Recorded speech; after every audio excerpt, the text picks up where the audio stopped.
Hello everyone, and welcome back to the Cell Culture series.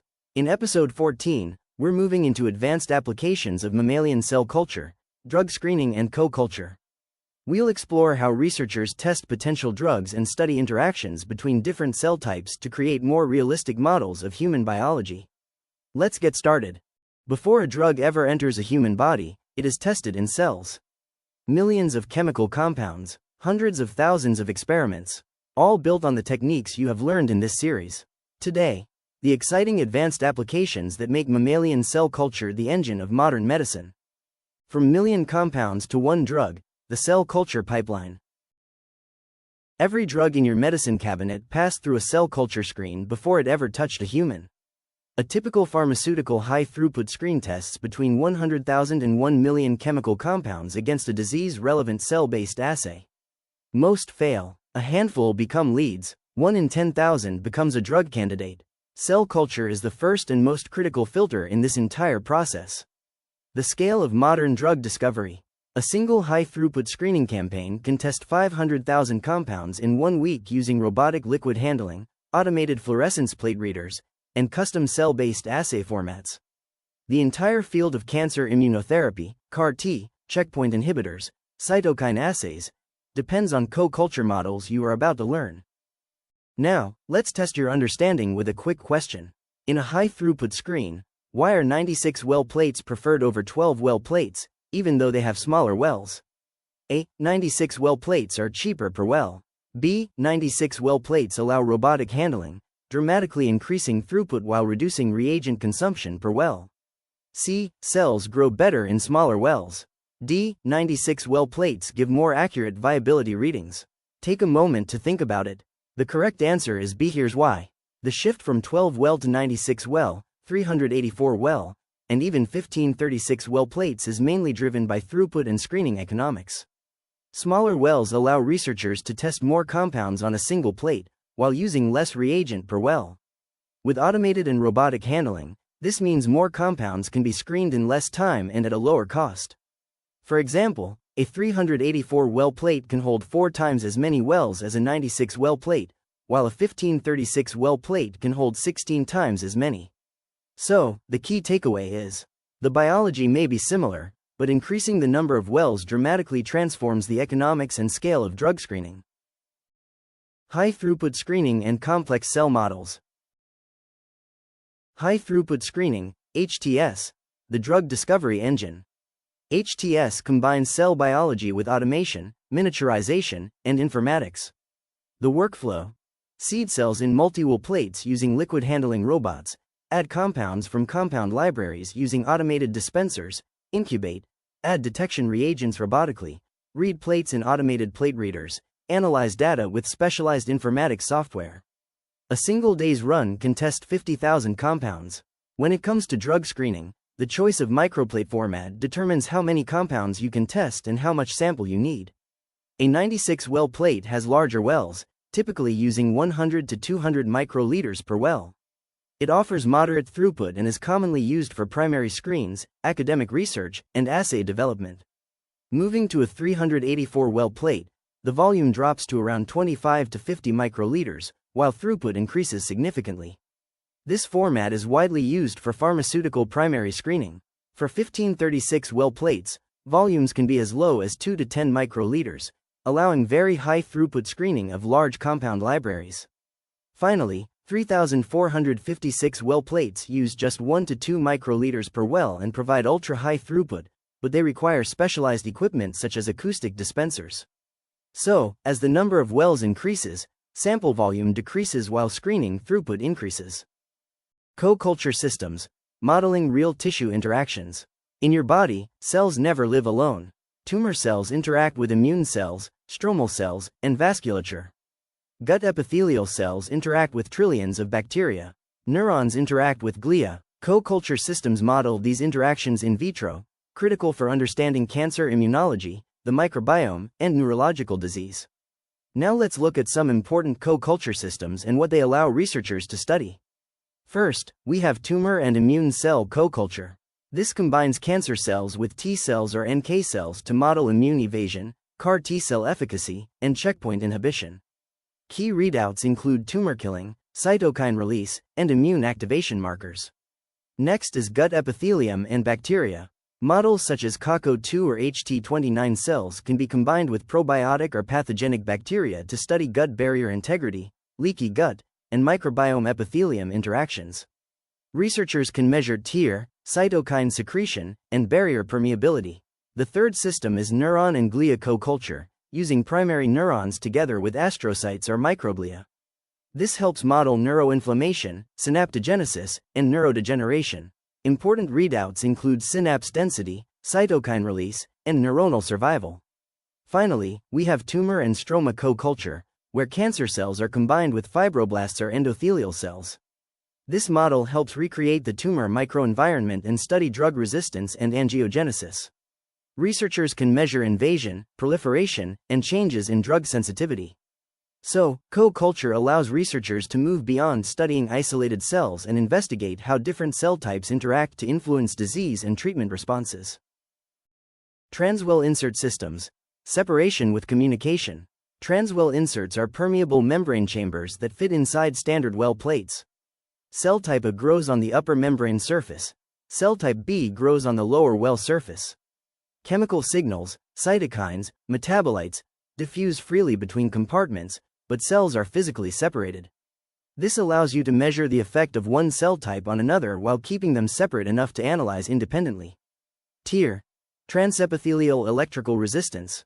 When CACO2 cells form a tight monolayer on a transwell membrane, they create a measurable electrical resistance across the membrane, TEER, measured in omega cm squared.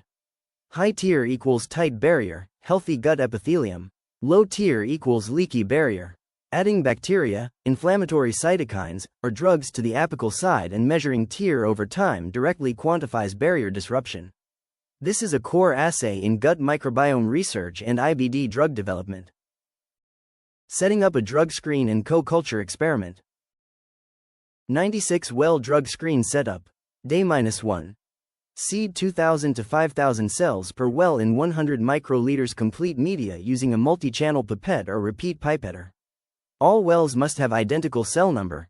Use a cell counter and dilute precisely. Day 0. Prepare drug dilution series in media, 8 to 12 concentrations spanning 4 log units. Add 100 microliters drug per well, final volume 200 microliters per well.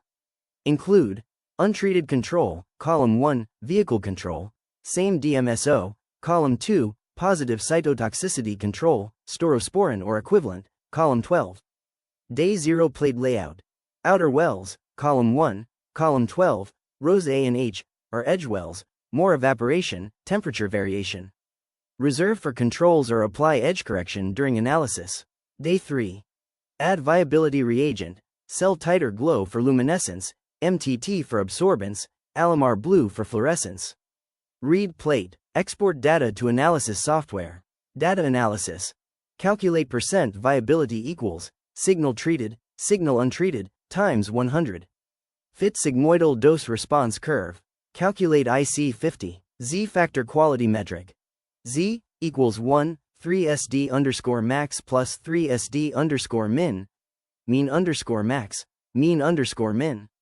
Z greater than 0.5 equals acceptable assay.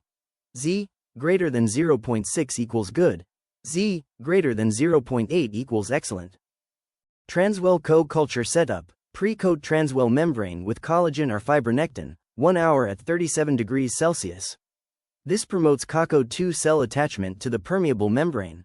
Seed CACO2 cells on the upper membrane surface, 100,000 cells per 1 square centimeter membrane. Seed HT29 are primary cells in the lower well if desired for co-culture. Allow cells to differentiate and form tight junctions over 21 days with media changes every 2 to 3 days. Monitor TEER daily after day 14, target greater than 300 ohms cm squared for tight monolayer. Day 21. Add bacteria or treatment to apical chamber. Collect basolateral media samples at multiple time points for cytokine ELISA or metabolomics. Edge effect correction. Edge wells in 96 well plates are warmer, near incubator fan, evaporate faster, and have slightly different local CO2. This creates systematic differences between edge and inner wells. Solutions. 1. Fill edge wells with PBS only, use as blanks. 2. Use an incubator with uniform circulation. 3. Apply edge correction in your analysis software. Never treat edge wells identically to inner wells without checking edge effects, DMSO, and the gut-brain connection. Mistake 1. Ignoring edge effects. The fix: always include controls in edge wells or exclude them from analysis. If edge wells show systematic differences from inner wells, apply edge correction or redesign your plate layout. Report Z factor for every screen, it quantifies your assay quality. Mistake 2. Inconsistent DMSO vehicle concentration. The fix: DMSO affects cell biology at concentrations above 0.1%. Every well, treated and control, must have the same final DMSO concentration. If your highest drug concentration has 0.5% DMSO, all control wells must also have 0.5% DMSO. Failing to match DMSO creates a systematic artifact across your dose-response curve. Mistake 3. Not validating co-culture cell ratio. The fix: the ratio of cell types in a co-culture dramatically affects outcomes. Tumor. Immune cell ratio at 1:1 gives different results than 1:10. Always characterize your co-culture system with multiple ratios before committing to a fixed condition. Report the ratio in every method section. The gut-brain axis is now one of the most active research areas in biomedicine.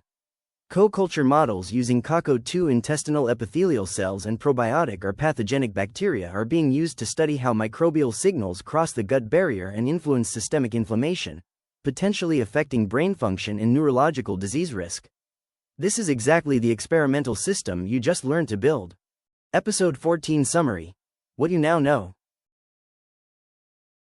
1. Drug screening at massive scale starts with the 96-well plate.